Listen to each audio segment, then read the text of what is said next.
Hey, Frontline fans, welcome back to Comic Frontline. And fans, you're with me, Mike Spider Slayer. Yes, getting ready to do that all important comic book review so you, the readers, can make a decision on what comic books to buy. And today we're going to be talking about the highly anticipated or long awaited New 52's Future End issue #1. That's right, fans. Yeah, basically, we got a glimpse of this event on Free Comic Book Day. They introduced the Zero issue and it really gave you an insight on what this type of event is going to be. And basically, it's kind of like a Age of Ultron cybernetic takeover that happens 35 years into the future. And what happens is Bruce Wayne winds up getting killed trying to go back in time, but winds up handing over this teleportation device to Terry McGinnis, which is Batman Beyond, and he has to go back into the past himself. So basically, that's where the story left off.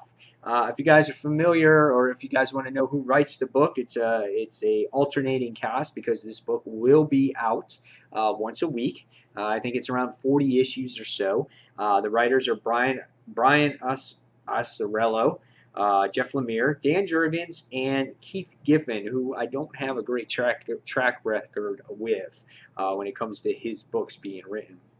The artist in this issue is Patrick Zurcher. And let's just say that the artwork in this book is pretty solid. I enjoyed it. I like Batman Beyond. I like some of the features, some of the action that was going on in the issue. I thought it was quite interesting. What happens in this issue too. Trying to show you here. Here's something that gets blown up. I'll show that to you in a little bit. You get to see the Grifter in here as well. You get to see him in here. Then you get thrown with this in here, which, I'm not a fan of. But the artwork is pretty cool. Here's a cool page of the Grifter, which I truly enjoyed. And, yeah, so what did I think of this story? I thought the story was solid. It leaves off, right after the Free Comic Book Day. Batman Beyond makes the time jump, and he was supposed to go back 35 years back into the future. Unfortunately, he's 5 years too late, I guess. Or, yeah, I guess, yeah, because he went back 30 years instead. So everything that was in place to try to stop this Brother Eye type of virus thing that Terrific is coming up with, basically is already in place, because it just says the future is now, the future is you. So Terry McGinnis has to find a way to stop this now. He has to start from square one. I love the AI, the artificial intelligence here, which is Alfred, that's talking to Terry McGinnis here. Is very comical in a way, set to Bruce's specifications, which I enjoyed in the issue. You get to see here's some spoilers, so if you don't want to see the spoilers, then read your issue and then come back and watch the rest of this review to get my reaction here.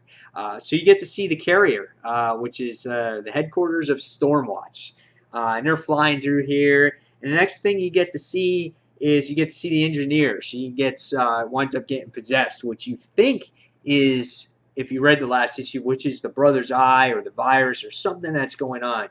You're kind of unsure of what's happening.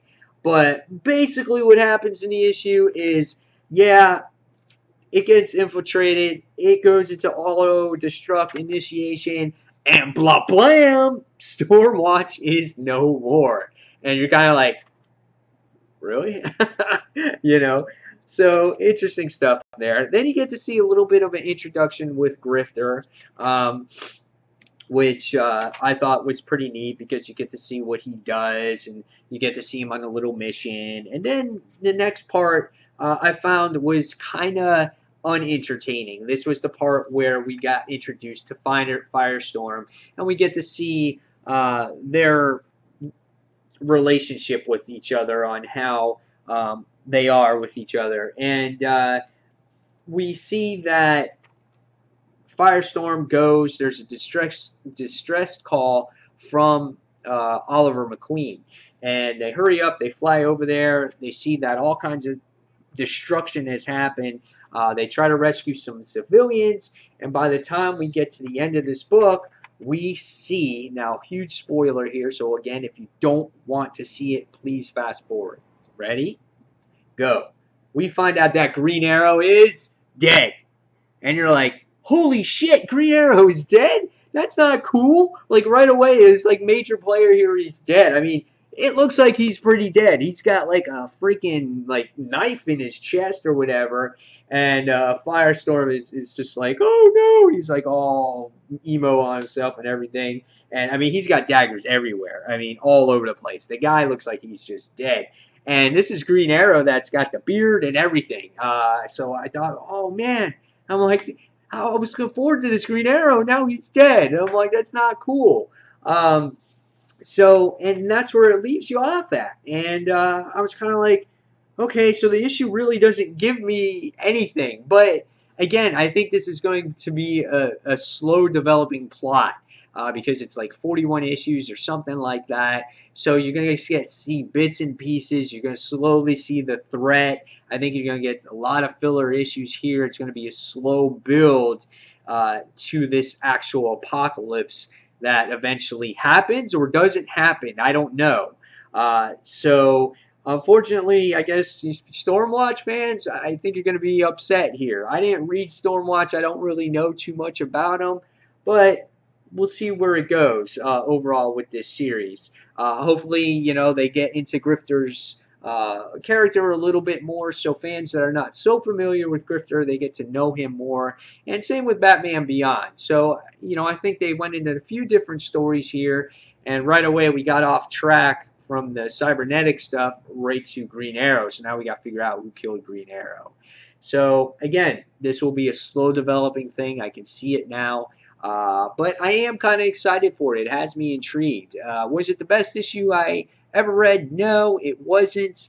You know, I was kind of bored with a couple of parts. With the Grifter part, I was like, okay. You know, the whole Firestorm thing, you know, it was, I didn't like seeing them argue with each other. But then when you got to the end, I was like, oh, man, come on. So after reading it, I'm going to give it a 3.5 out of 5 stars. I thought it maybe could have been better for a #1 issue to really grab that reader. I think the cliffhanger was good, but the overall issue was okay.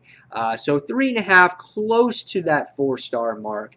And yeah, guys, that's all I have for me from the New 52's Future End issue #1. So tell me if you're going to go for the long haul on this series. And are you excited for it, or do you hate it? Are you a fan of Batman Beyond?